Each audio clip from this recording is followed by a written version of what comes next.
তো তাহলে আমরা যেটা শুরু করব সেটা হচ্ছে সপুষ্পক উদ্ভিদের যৌনচরণ। ঠিক আছে, সপুষ্পক উদ্ভিদের যৌনচরণ আমরা ফুল সম্পর্কে জেনেছি।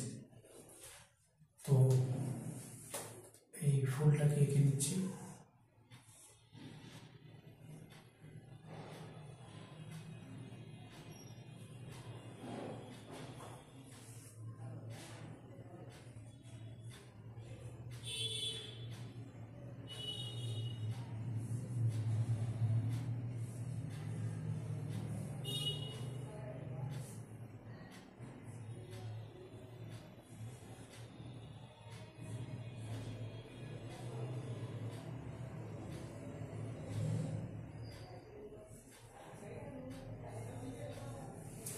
তো এটা আমরা একটা ফুল এঁকে নিয়েছি। ঠিক আছে, ফুলের এই পার্টটা হচ্ছে, এটা হচ্ছে আমাদের মেল পার্ট বা পুংকেশন, আর এটা হচ্ছে ফিমেল পার্ট বা গর্ভকেশন। এটা একটা গাছ আছে, এর পাশে আমি আরেকটা গাছকে ড্র করব।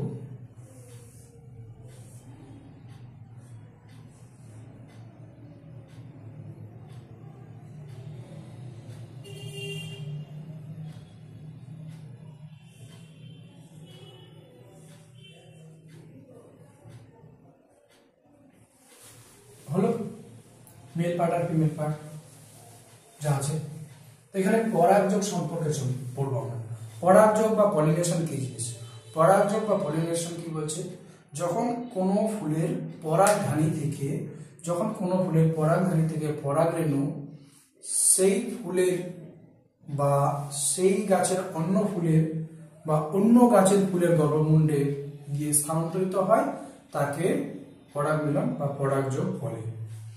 তো এখানে কি হচ্ছে, এটা পার্ট কি ছিল আমরা জেনেছি, পরাগধানী। ঠিক আছে, তো এই পরাগধানী থেকে পরাগরেণু, ঠিক আছে, এই পরাগধানী থেকে এটা নিব না, অন্য একটা নিচ্ছি। ঠিক আছে, মনে করো এই পরাগধানী থেকে পরাগরেণু, এই পরাগধানী থেকে পরাগরেণু,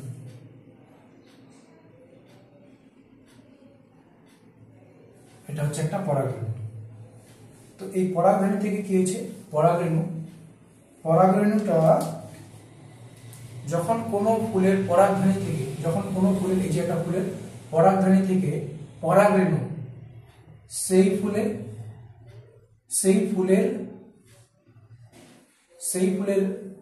ঠিক আছে, সেই ফুলের বা সেই গাছের অন্য ফুলের,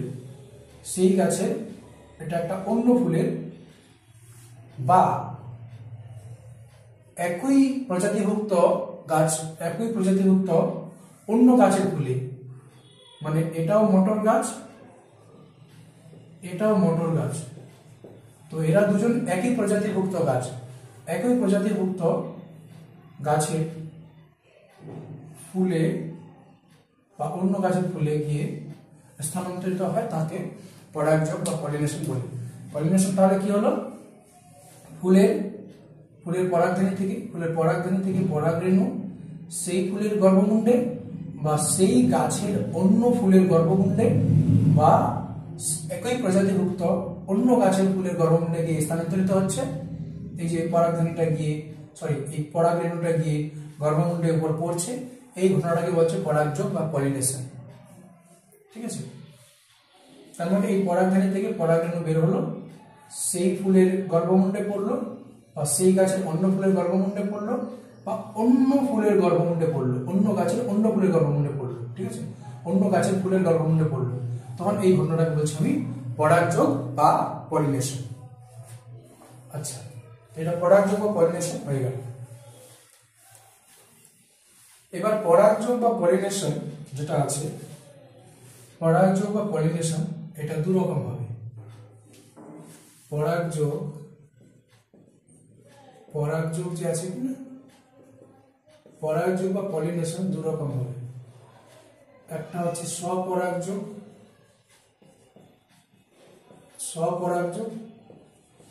আর একটা হচ্ছে ইতর পরাগযোগ।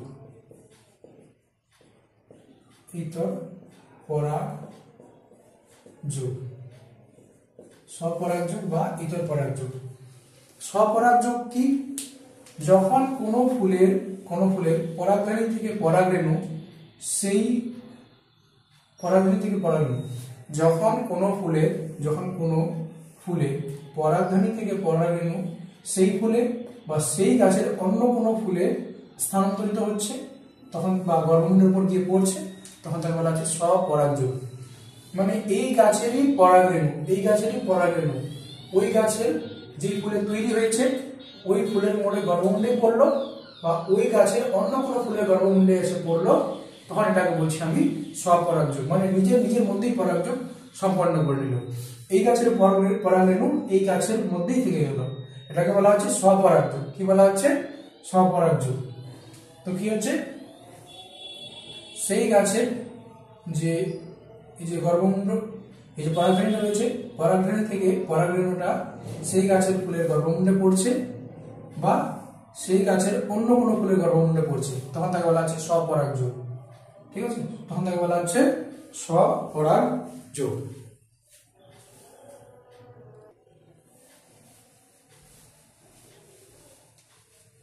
তো এখানে স্বপরাগযোগ হয়ে গেল। স্বপরাগযোগ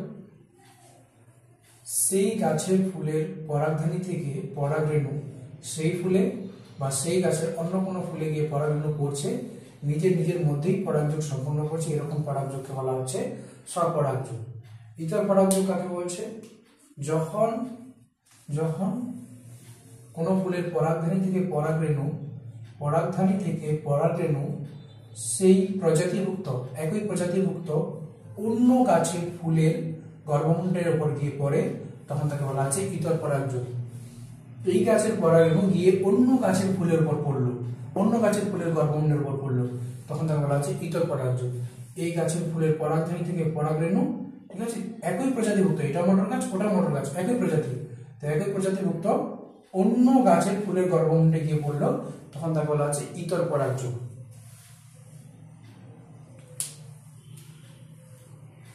এটাই স্বপরাগযোগ আর ইতর পরাগযোগ। আচ্ছা, এখানে আরো একটা কনসেপ্ট আছে ছোট্ট, এটা নতুন বইয়ে অ্যাড হয়েছে। এখানে একটা কথা আছে, এটা হচ্ছে অটোগ্যামি।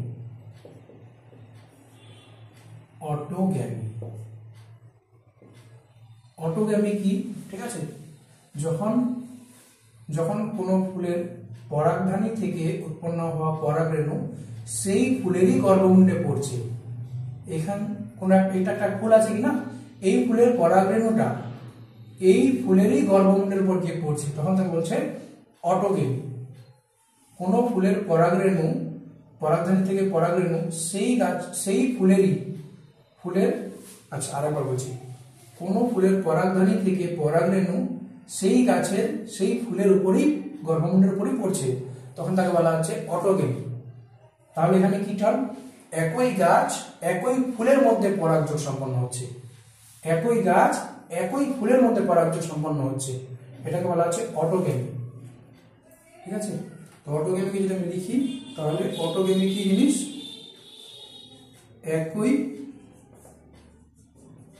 একই গাছ একই ফুল, একই গাছের একই ফুলের মধ্যে পরাগযোগ সম্পন্ন হচ্ছে। ঠিক আছে, তখন তাকে বলা হচ্ছে অটোগ্যামি। এবার কি আরেকটা আছে টার্ম আমাদের, গেইটোনোগ্যামি।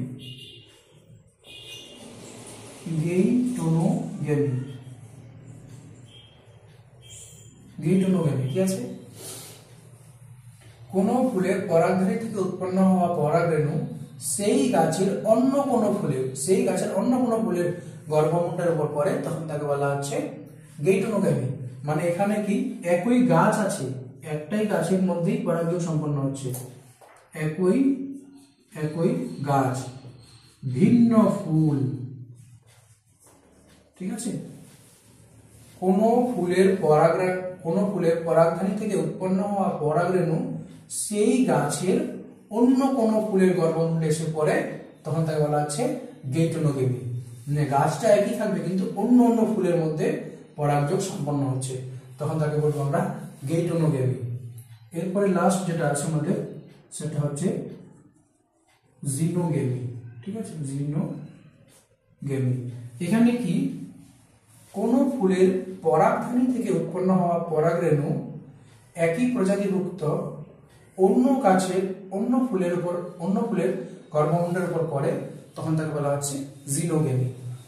ফুলের গাছ আছে, ফুলের গাছে ফুল আছে, ফুলের পরাগধানী আছে, পরাগধানী থেকে পরাগরেণু একই প্রজাতিভুক্ত গাছে একই প্রজাতিভুক্ত অন্য গাছে ফুলের গর্ভমুণ্ডে স্থানান্তরিত হচ্ছে। তার মানে এই গাছের পরাগরেণু ওই গাছের ফুলে গিয়ে ওই গাছের অন্য গাছে গিয়ে পরাগযোগ সম্পন্ন করছে, এটা বলা আছে জিনোগেমি। তার মানে কি আছে, এখানে ভিন্ন ভিন্ন গাছ, ভিন্ন গাছ, গাছগুলো আলাদা, ভিন্ন ফুল, ঠিক আছে, গাছ আলাদা ফুল আলাদা। তো কি হচ্ছে, এই গাছের পরাগধানী থেকে উৎপন্ন হওয়া পরাগরেণু অন্য গাছের ফুলের গর্ভমুণ্ডে গিয়ে পড়ছে, এটাকে বলছি আমি জিনোগেমি। এই তিনটা টার্ম একটু ইম্পর্টেন্ট হালকা।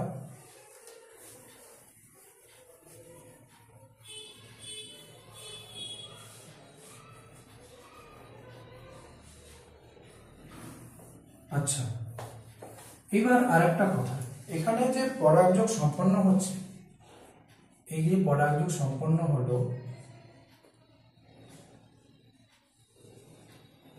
ঠিক আছে, এই যে পরাগযোগ সম্পন্ন হলো,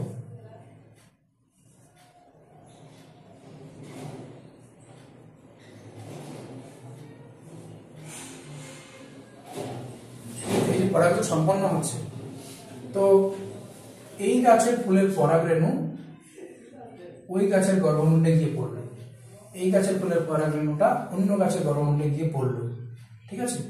তো এবার এটা এমনি এমনি হয়ে গেল, এখান থেকে মনে করো এখানে একটা গাছ আছে, এখানকার পরাগরেণুটা এখান থেকে গিয়ে অন্য গাছে ওই পাশের গাছটা ফুলের এখানে একটা গাছ আছে এর গর্ভমুণ্ডে গিয়ে পড়লো, এমনি এমনি হবে এটা। এখানে একটা গাছ আছে, এখানে একটা গাছ আছে, এর ফুলটা এখানে, ওর ফুলটা ওখানে, এখানকার পরাগরেণু ওখানে যাবে কি করে যাবে। তো এখানে যারা এই কাজটা করছে, ঠিক আছে, যেসব ব্যয়িক প্রতিনিধি, ডেফিনেশনটা আছে এরকম, যেসব ব্যয়িক প্রতিনিধি পরাগযোগ সম্পন্ন করছে, পরাগধানী থেকে পরাগরেণুগুলো গর্ভমুণ্ডে গিয়ে উপর গিয়ে ফেলছে, তাদেরকে বলা হবে বাহক বা এজেন্ট, ঠিক আছে। যে বাইরের থেকে কোনো প্রতিনিধি আছে যারা কি করছে, পরাগযোগকে সম্পন্ন করতে সাহায্য করছে, মানে এখান থেকে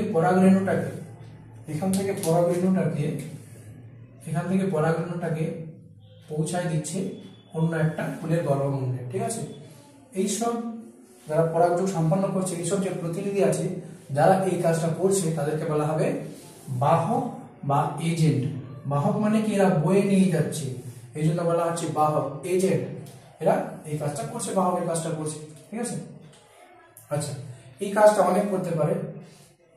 এখানে কিছু টার্ম আছে, এগুলো প্রান্তিকের বই থেকে, এক্সট্রা প্রান্তিকের বই দেওয়া আছে, এগুলো থেকে প্রশ্ন অতটা বিশেষ আসে না, তবুও জাস্ট লিখে রাখলাম, কিন্তু প্রান্তিকের বই দেওয়া আছে ওই জন্য। জুফিলি যদি প্রাণীর দ্বারা পরাগযোগ সম্পন্ন হয়, কোনো প্রাণী পরাগযোগ সম্পন্ন করছে, তখন তাকে বলবো জুফিলি, কোনো একটা প্রাণীর সাহায্যে, যে কোনো প্রাণী, জুফিলি। মেলাকোফিলি, শামুক যখন পরাগযোগ সম্পন্ন করছে, যখন শামুকের সাহায্যে পরাগযোগ সম্পন্ন হচ্ছে, তখন তাকে বলা আছে মেলাকোফিলি, ঠিক আছে, মেলাকোফিলি। এরপর আছে অ্যানথ্রোপোফিলি, যখন মানুষ পরাগযোগ সম্পন্ন করছে, তখন তাকে বলা আছে অ্যানথ্রোপোফিলি। মির্মিকোফিলি, যখন পিঁপড়ার সাহায্যে পরাগযোগ সম্পন্ন করা হচ্ছে, তখন তাকে বলা আছে মির্মিকোফিলি। যখন বাদুড় পরাগযোগ সম্পন্ন করছে, তখন বলছে হাইমেনোপটেরোফিলি, বাদুড়ের সাহায্যে হাইমেনোপটেরোফিলি। এরপরে রয়েছে সাইকোফিলি, এটা প্রজাপতির সাহায্যে যখন পরাগযোগ সম্পন্ন হয়, তখন তাকে বলা হচ্ছে সাইকোফিলি। এগুলো অতটাও মানে ইম্পর্টেন্ট না, তবে এগুলো আবার 12-এ আছে, এগুলো ক্লাস 12-এ গেলে তোমরা আবার পাবে এই জিনিসটাই, ঠিক আছে। এই পরাগযোগে যা যা আছে সপুষ্পক যৌন জন্মে সবগুলো জিনিসই আবার ওখানে গিয়ে পড়বে তোমরা। তো হয়ে গেল বাহক যারা এখানে বয়ে নিয়ে যাচ্ছে, কনসেপ্টটা ক্লিয়ার হয়ে গেল আশা রাখছি। এবার কি আছে যে ফুল সম্পর্কে। আচ্ছা, পরাগযোগ, স্বপরাগযোগ, ইতর পরাগযোগ। স্বপরাগযোগ নিজের মধ্যেই পরাগযোগ সম্পন্ন করছে, ইতর পরাগযোগ দুটো আলাদা আলাদা গাছের মধ্যে পরাগযোগ সম্পন্ন হচ্ছে। এখানে তোমার স্বপরাগযোগ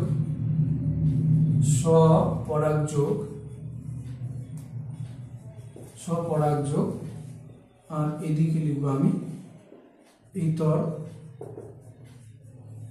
পরাগযোগ। ঠিক আছে, স্বপরাগযোগের সুবিধা কি? স্বপরাগযোগের সুবিধা সম্পর্কে উল্লেখ করি। স্বপরাগযোগের সুবিধা হচ্ছে যে এখানে স্বপরাগযোগে বাহকের প্রয়োজন হয় না, খুব একটা বাহকের প্রয়োজন হয় না। যখন নিজের নিজের গাছের মধ্যে মনে করো উপরে একটা ফুলের গাছ ফুল আছে, মনে করো গাছের দুই জায়গায় দুটা ফুল আছে, এখানে একটা ফুল এখানে একটা ফুল, তো এর পরাগরেণুগুলো অটোমেটিক যখন ঝরে নিচে পড়বে কিনা, তো এই ফুলটার উপর এসে পড়ে যাবে, এই ফুল থেকে পরাগরেণুগুলো এই ফুলের উপর এসে পড়ে যাবে, তো বাহকের বিশেষ প্রয়োজন হচ্ছে না। তো এটা স্বপরাগযোগের সুবিধা। বাহকের যেহেতু প্রয়োজন হয় না, তাহলে পরাগযোগটা প্রায় নিশ্চিত, মানে হয়ে যাবে, পরাগযোগ মানে নষ্ট হবে না, পরাগযোগ প্রায় নিশ্চিত, প্রায় নিশ্চিত পরাগযোগ। ঠিক আছে, প্রায় নিশ্চিত, বাহকের প্রয়োজন হবে না, কাউকে দরকার হবে না, নিজেরা করে নেবে, প্রায় নিশ্চিত। ঠিক আছে, এবার যেটা স্বপরাগযোগের সুবিধা, এই এরকম ইতর পরাগযোগে দেখি আমার অসুবিধা হয়ে গেল।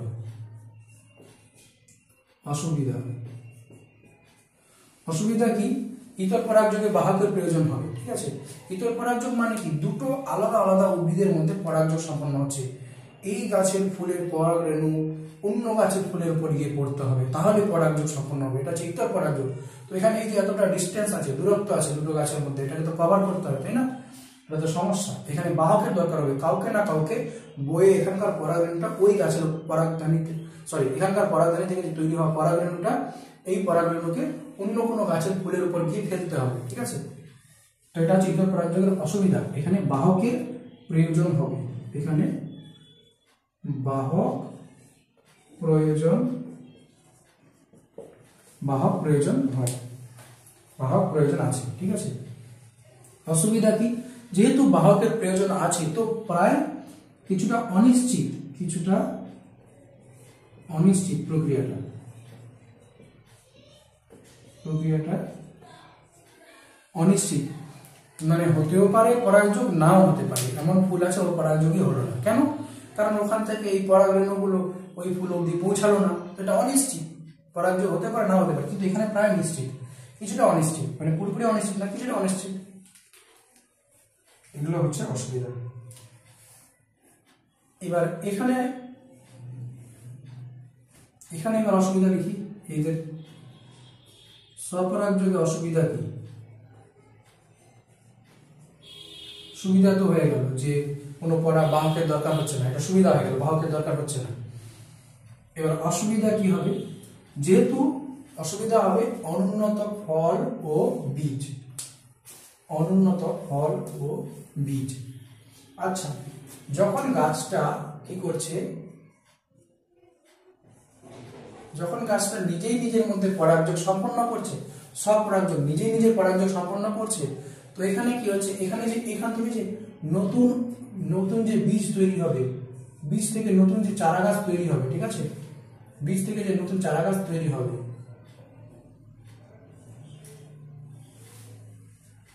তো এখানে এই গাছের যে ফল, ঠিক আছে, ফল ও বীজ উৎপন্ন হবে, ফল ও বীজ উৎপন্ন হবে, সেগুলো হবে অনুন্নত,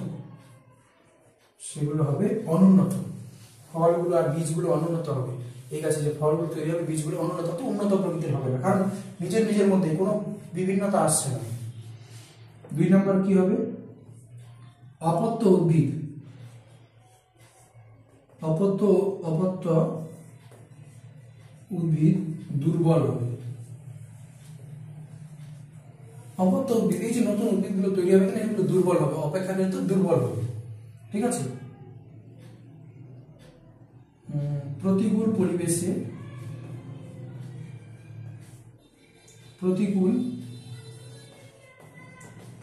পরিবেশে মানিয়ে নিতে পারবে না, ঠিক আছে।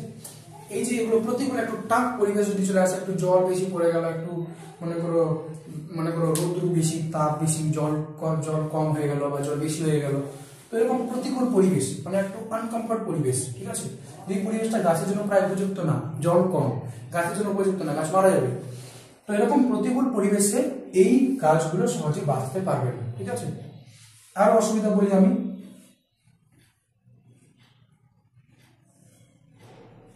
নতুন নতুন বৈশিষ্ট্য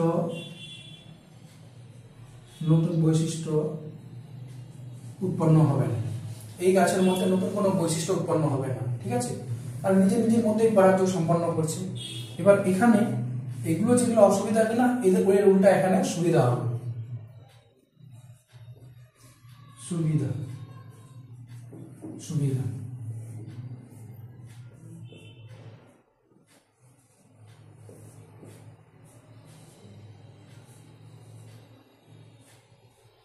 ঠিক আছে, এখানে সুবিধা কি হবে? সুবিধা দেখো, এখানে দুটো গাছের মধ্যে মিলন ঘটছে, মনে করো এটা একটা মটর গাছ, ঠিক আছে, আর এটা একটা মটর গাছ, এখানে দুটো গাছের মধ্যে মিলন সম্পন্ন হচ্ছে, এর পরাগরেণু এসে এখানে গর্ভমুণ্ডে পড়ছে, ঠিক আছে। তো এর পরাগরেণুগুলো এসে এখানে পড়ছে, দুটো গাছের মধ্যে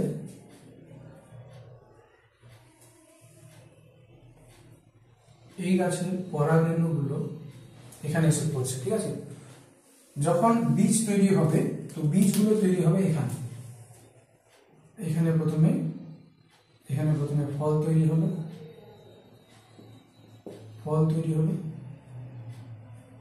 আচ্ছা, ফল তৈরি হবে, ফলের মধ্যে এটা বীজ তৈরি হবে। তো এই যে ইতর পরাগযোগ, দুজনের মিক্সচারের ফলে একটা বীজ তৈরি হচ্ছে, দুজনের মিক্সচারের ফলে বীজ তৈরি হলো, এর মধ্যে কি হবে? দুজনেরই বৈশিষ্ট্য থাকবে, ঠিক আছে। তাহলে কি হবে? ফল ও বীজ এখানে উন্নত প্রকৃতির হবে, ফল আর বীজগুলো এখানে উন্নত, কারণ দুজনের মিক্সচারের, দুজনের বৈশিষ্ট্য আসছে। তো এক নম্বর কি হবে? ফল ও বীজ উন্নত হবে, ফল ও বীজগুলো উন্নত হবে, এখানে অনুন্নত হচ্ছিল, ওখানে উন্নত হবে। এখানে অপত্য উদ্ভিদ দুর্বল হচ্ছিল, কিন্তু এখানে অপত্য উদ্ভিদ সবল হবে, শক্তিশালী হবে, কারণ দুজনের মিক্সচার পাচ্ছে, শক্তিশালী হবে একটু। আর এখানে নিজের মধ্যে কোনো জেনেটিক ভেরিয়েশন আসছে না। আর প্রতিকূল পরিবেশে ওরা প্রতিকূল পরিবেশে সহজে বেঁচে থাকতে পারবে না, আর এরা প্রতিকূল পরিবেশে সহজে মানিয়ে নিবে, প্রতিকূল পরিবেশে সহজে নিজেকে মানিয়ে নিবে। এইখান থেকে যে এই বীজ থেকে যে গাছগুলো তৈরি হবে কিনা,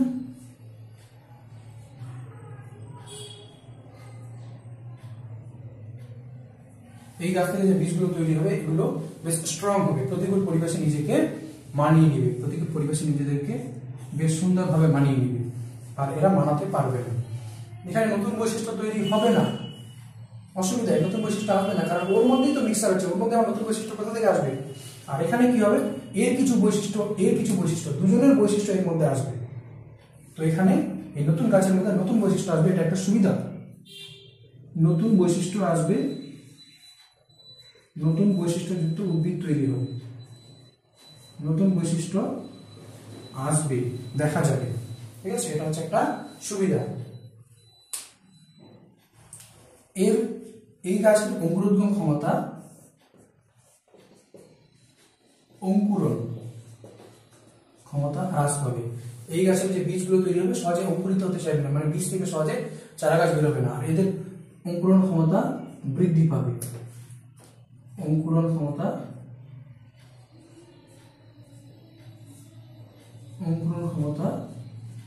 বৃদ্ধি পাবে, ঠিক আছে, অঙ্কুরণ ক্ষমতা এখানে বৃদ্ধি হবে, এই বীজ থেকে সহজে চারা গাছ তৈরি হবে।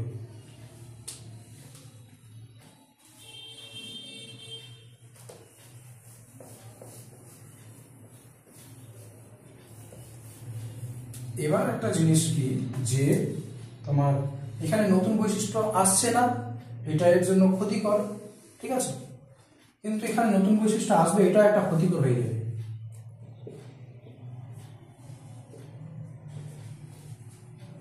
নতুন বৈশিষ্ট্য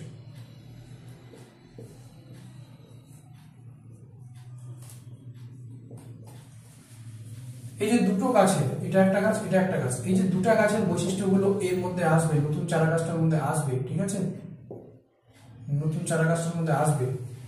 তো মনে করো যে এর কিছু খারাপ বৈশিষ্ট্য, এর কিছু খারাপ বৈশিষ্ট্য, এর কিছু খারাপ বৈশিষ্ট্য, দুটো খারাপ বৈশিষ্ট্য এখানে চলে আসবে, ঠিক আছে। মনে করো সাপোজ অন্যভাবে বলছি, মনে করো এই গাছটা বেশ ভালো বৈশিষ্ট্য আছে, মানে এই গাছটা বেশ ভালো, আর এই গাছটার মধ্যে বৈশিষ্ট্য খুব একটা ভালো নেই, মনে করো ফলন টলন ভালো হয়। তো যখন বৈশিষ্ট্যগুলো মিক্স হয়ে এখানে আসবে কিনা, তো এখানে কিছু খারাপ বৈশিষ্ট্য আসার চান্স আছে, তাই না? কারণ এই দুজনের মিলনে তো নতুন গাছটা হবে।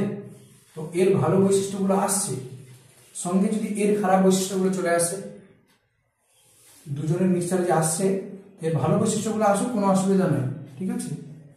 ভালো বৈশিষ্ট্য মনে করো বেশি আসলো, আর এর খারাপ বৈশিষ্ট্য চলে আসলো কিছুটা এই গাছের, নতুন গাছটার মধ্যে। তো এটাই অসুবিধা, যে নতুন বৈশিষ্ট্য যদি মানে যদি ক্ষতিকর প্রকৃতির হয়, তাহলে সেটা একটা অসুবিধা।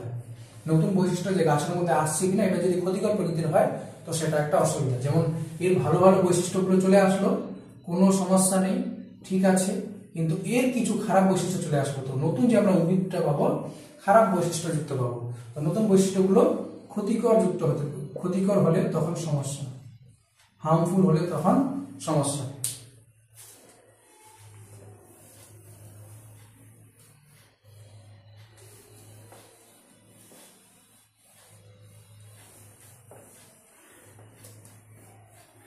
এবার পরাগযোগ সম্পন্ন হওয়ার জন্য যে বাহকগুলো আছে, সেই বাহক অনুযায়ী এখানে পয়েন্টগুলো লেখানো হয়েছে। এটা হচ্ছে আমাদের তোমার পতঙ্গ পরাগী। পতঙ্গর সাহায্যে যখন পরাগযোগ সম্পন্ন করছে, তখন তাকে বলবো আমরা পতঙ্গ পরাগী ফুল বা এন্টোমোফিলি বা এন্টোমোফিলি। এটা হচ্ছে পতঙ্গ পরাগী ফুল। যেই ফুলগুলো পতঙ্গের সাহায্যে পরাগযোগ সম্পন্ন হয়, মানে এর পরাগরেণু ওখানে গিয়ে পৌঁছাচ্ছে, পতঙ্গ নিয়ে যাচ্ছে এগুলোকে, তখন এই ফুলগুলোকে বলবো আমরা পতঙ্গ পরাগী বা এন্টোমোফিলি। এর জন্য কি হওয়া দরকার, এর বৈশিষ্ট্য কি আছে, এর বৈশিষ্ট্য যে ফুলগুলো বড় আর উজ্জ্বল বর্ণের হবে, ফুলগুলো দেখতে বেশ বড় হবে আর উজ্জ্বল বর্ণের হবে। তার জন্যই তো উজ্জ্বল বর্ণ দেখে পতঙ্গটা ওই ফুলের দিকে ছুটে যাবে, তাই না? মনে করো এই ফুলটা বেশ উজ্জ্বল হবে,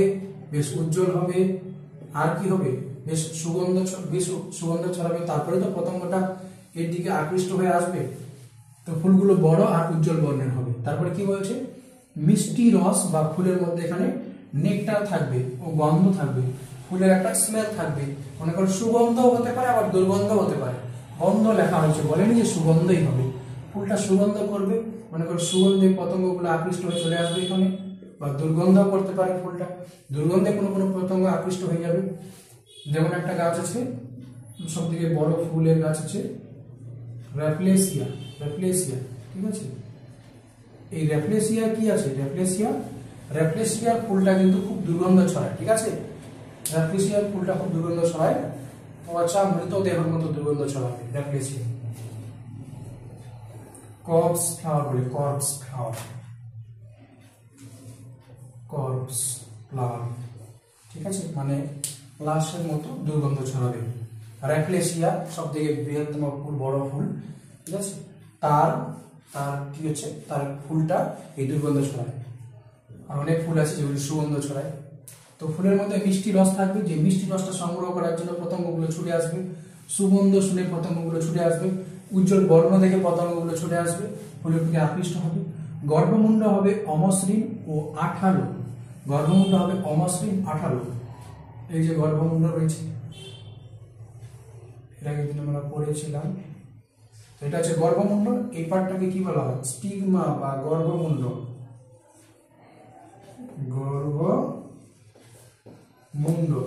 এই গর্ভমুণ্ডটা কেমন হবে, অমসৃণ হবে, সমান হবে না, অমসৃণ হবে।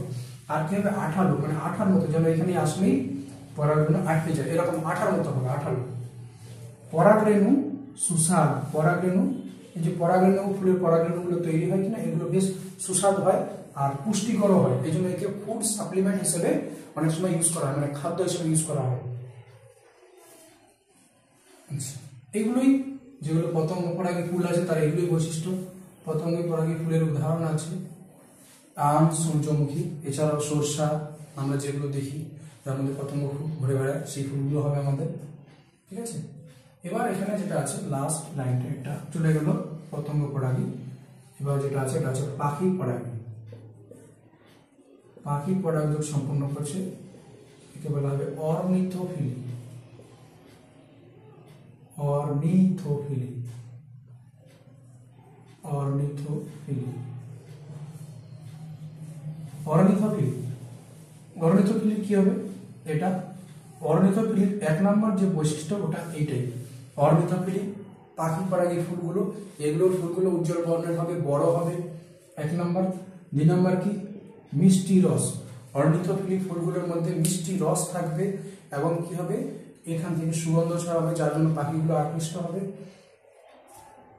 এছাড়া 3 নম্বর পয়েন্ট, এই যে অর্নিথোফিলি যে আছে কিনা এরা ফুলের পরাগধানীগুলোর প্রতি আকৃষ্ট হয়ে সেগুলো পাখির খাদ্য হিসেবে বিবেচনা করা হয়, সেগুলোকে খেতে যাবে এরা, তার মাধ্যমে খেতে গিয়ে পরাগযোগ সম্পন্ন করে দেবে। মনে করো এক ফুলে খেলো, মনে করো যে এই গাছের ফুলে তোমার এখানে পরাগধানী খেতে আসলো, তো ওর মুখে কিছুটা পরাগরেণু লেগে গেল, তারপর ও চলে গেল পাশের গাছের ফুলে, ঠিক আছে। তো এখানে যখন তোমার পরাগধানীকে খাচ্ছিল, অ্যাকচুয়ালি পাখিগুলোর খাদ্য হয় পরাগধানীগুলো, ঠিক আছে। পাখিগুলো এই পরাগধানীগুলোকে খাওয়ার জন্য আসে। তো যখন এখানে পরাগধানী খেতে আসলো, পরাগধানী খেতে খেতে ওর মুখে কিছু পরাগরেণু লেগে গেল, আবার সে এখানটায় খেতে চলে আসলো পরাগধানীটা। তো যখন এখানে পরাগধানীটাকে খাচ্ছি, ওর মুখের থেকে পরাগরেণুগুলো এসে এই গর্ভমুণ্ডের উপর পড়ে যাচ্ছে, ঠিক আছে। যখন পাখিটা ওটাকে খাচ্ছে তখন ওর গর্ভমুণ্ডের উপর পড়ে যাচ্ছে পরাগরেণুগুলো, এরকম ভাবে পরাগযোগ সম্পন্ন হয়। অথবা যেটা আছে তোমার কীট পতঙ্গের কথা বলি, মনে করো এখানে তোমার মৌমাছি আছে, এখানে ফুলের মিষ্টি রস খাওয়ার জন্য আসলো, নেকটার খাওয়ার জন্য, খেয়ে এখান এটা ফুল থেকে যখন খেতে আসলো কিনা তখন এখানে এই ফুলটার উপর বসলো, তো এখান থেকে পরাগরেণুগুলো ওর পায়ে লেগে গেল, ঠিক আছে। তারপরে ওই মৌমাছিটা আবার এই ফুলে চলে গেল, এখানে মিষ্টি রস খেতে চলে গেল, ফুলের মিষ্টি রস। যখন এখানে ফুলের মিষ্টি রস খেতে গেল কিনা এটাকে খাচ্ছে, ওর পায়ে লেগে থাকা পরাগরেণুগুলো এই ফুলটার উপর পড়ে গেল, ঠিক আছে, এই ফুলটার উপর পড়ে গেল। এভাবে পরাগযোগ সম্পন্ন হচ্ছে।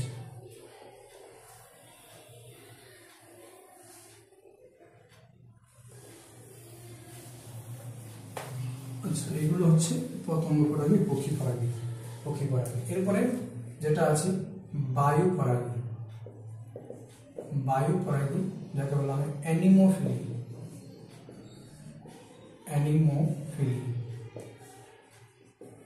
বায়ু পরাগীর ফুল কেমন হবে? ফুলগুলো হবে ক্ষুদ্র,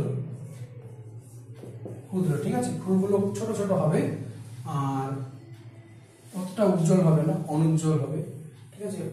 ক্ষুদ্র হবে, অনুজ্জ্বল হবে, বর্ণহীন, খুব একটা বর্ণ থাকবে না, খুব একটা গন্ধ থাকবে না, গন্ধহীন হবে, এরকম হবে ফুলগুলো। পরাগরেণু, বাতাসের মধ্যে তো পরাগরেণুগুলোকে ভাসতে হবে, তো পরাগরেণু হবে হালকা, পরাগরেণুগুলো হবে হালকা আর হবে ক্ষুদ্র, পরাগরেণুগুলো হবে হালকা ক্ষুদ্র। আচ্ছা, তারপরে তোমার দলমণ্ডলের বাইরে,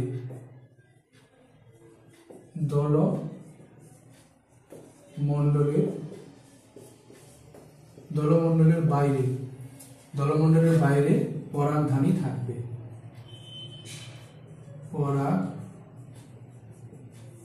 পরাগধানী থাকবে, দলমণ্ডলের বাইরে পরাগধানীটা থাকবে। মনে করে এটা, মনে করে যে এটা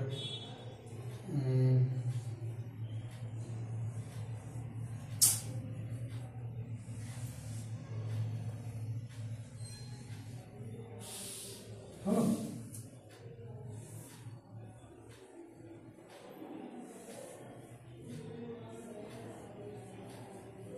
মনে করেন এটা হচ্ছে ফুলের পরাগ দলমণ্ডল, ফুলটাকে চারিদিক থেকে সুন্দর পাপড়িগুলো ঘিরে আছে, তো এইগুলো হচ্ছে আমাদের পাপড়ি, এরকম দলমণ্ডল। ঠিক আছে, এই যে পরাগধানীগুলো আছে এরকম বাইরে বেরিয়ে থাকবে। পরাগধানীগুলো কেমন থাকবে? পরাগধানীগুলো ফুলের দলমণ্ডলের বাইরে, যেটা দলমণ্ডল এই অবধি আছে, দলমণ্ডলের বাইরে বেরিয়ে যাবে। কেন? যেন এখানে হাওয়াটা সহজে লাগতে পারে, আর পরাগধানী থেকে পরাগধানীগুলো যেন সহজে বের হয়ে যায়, পরাগধানীগুলো যেন বাতাসের মধ্যে উঠতে পারে, এরকম। এই জন্য কি হবে? দলমণ্ডল বাইরে পরাগধানী থাকবে, দলমণ্ডলটার বাইরে পরাগধানীগুলো থাকবে, এগুলো হচ্ছে বায়ু পরাগী।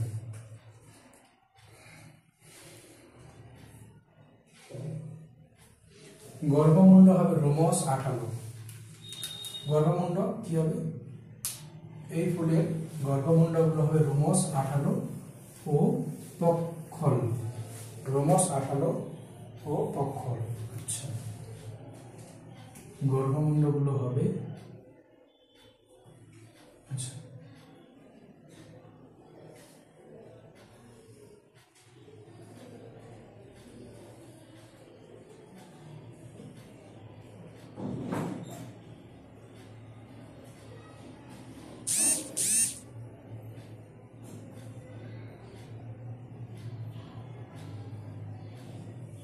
এটা হচ্ছে গর্ভমুণ্ড, এরকম হয়ে আছে, এরকম মনে করো যে গর্ভমুণ্ড আছে না, এরকম একটু ফাঁকা ফাঁকা। পক্ষল মানে হচ্ছে এরকম ব্রাঞ্চ হয়ে যাওয়া, কোনো কিছু ব্রাঞ্চ হয়ে যাওয়া। মনে করো গর্ভমুণ্ড আছে কিনা, গর্ভমুণ্ড আছে এরকম, গর্ভমুণ্ড এরকম আছে কিনা, তো ওটা গর্ভমুণ্ড ভাগ হয়ে গেছে, আর মাঝখানে ফাঁকা আছে, মাঝখানে ফাঁকা আছে। মনে করো বিশেষ করে চারটির মতো, ঠিক আছে, যদি চারটিগুলো দেখো না, মাঝখানে ফুটো থাকে, তো এরকম মাঝখানে ফাঁকা আছে, আর এটা এরকম, ঠিক আছে। এটা পক্ষল মানে পার্ট হয়ে যাবে, পক্ষল মানে পার্ট হয়ে গেছে, ঠিক আছে, গর্ভমুণ্ডটা পার্ট হয়ে গেছে, এটা বলা আছে পক্ষল। আঠালো মানে এটার মধ্যে বেশ আঠালো পদার্থ থাকবে, যেরকম যেন সহজে কোথাও থেকে এখান থেকে পরাগরেণুগুলো উঠছে, উড়ে এসে যেন সহজে এখানে আটকে যায়, আঠালো হবে। রোমস একটু এরকম রোমের মতো থাকবে, রোমের মতো, এগুলোর মধ্যে পরাগরেণুগুলো এসে আটকে যাবে, ঠিক আছে, যেন সহজে পরাগরেণুগুলো আটকে যায়। এই জন্য রোমস আঠালো ও পক্ষল হবে আমাদের ফুলের গর্ভমুণ্ডটা। বায়ু পরাগী অ্যানিমোফিলি উদাহরণ হচ্ছে ধান, গম আর হচ্ছে জোয়ার। ধান, গম, জোয়ার এই তিনটা হচ্ছে বায়ু পরাগী ফুলের উদাহরণ। এরপরে রয়েছে জল পরাগী। জল পরাগীর ক্ষেত্রেও একই রকম। এর কি হবে? এর ফুলটা কি হবে? ক্ষুদ্র হবে, গন্ধহীন হবে, বর্ণহীন হবে, খুব একটা বর্ণ থাকবে না, মানে একদম বর্ণহীন হবে কম্পালসারি, খুব একটা বর্ণ থাকবে না, বর্ণহীন, গন্ধহীন, অনুজ্জ্বল। মকরন্দ বা মিষ্টি রস থাকবে না এর মধ্যে, ঠিক আছে। আর একটা মনে করো যে এরকম আছে, জল আছে,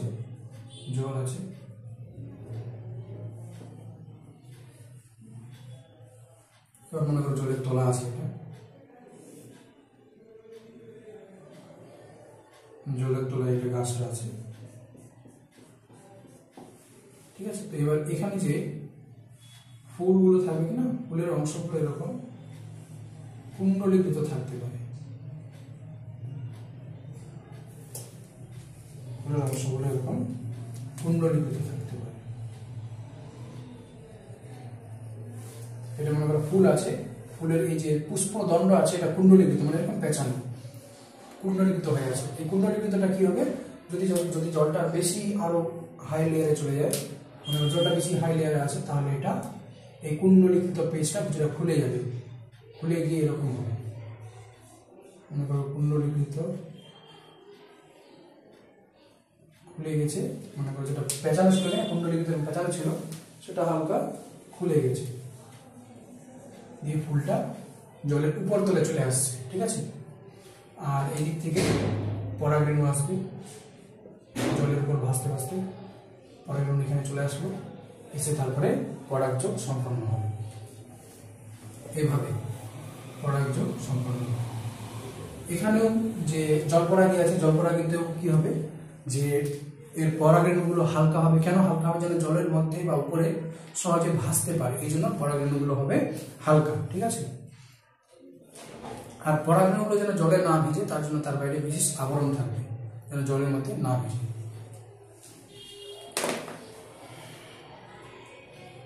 উদাহরণ পাতাঝাজি ও পাতাশালা। পাতাঝাজি আর পাতাশালা এটা হচ্ছে জলপরাগী ফুলের উদাহরণ। পক্ষীপরাগী ফুলের উদাহরণ হচ্ছে পলাশ, শিমুল, পলাশ, শিমুল আর হচ্ছে মাদার। তাহলে পাখির দ্বারা হবে যেটা, পাখির দ্বারা যেটা হবে পলাশ, পলাশ, শিমুল, মাদার ইত্যাদি, এগুলো পাখি পরাগী। আচ্ছা, জল, জল পরাগী, পাতা, পাতাঝাজি,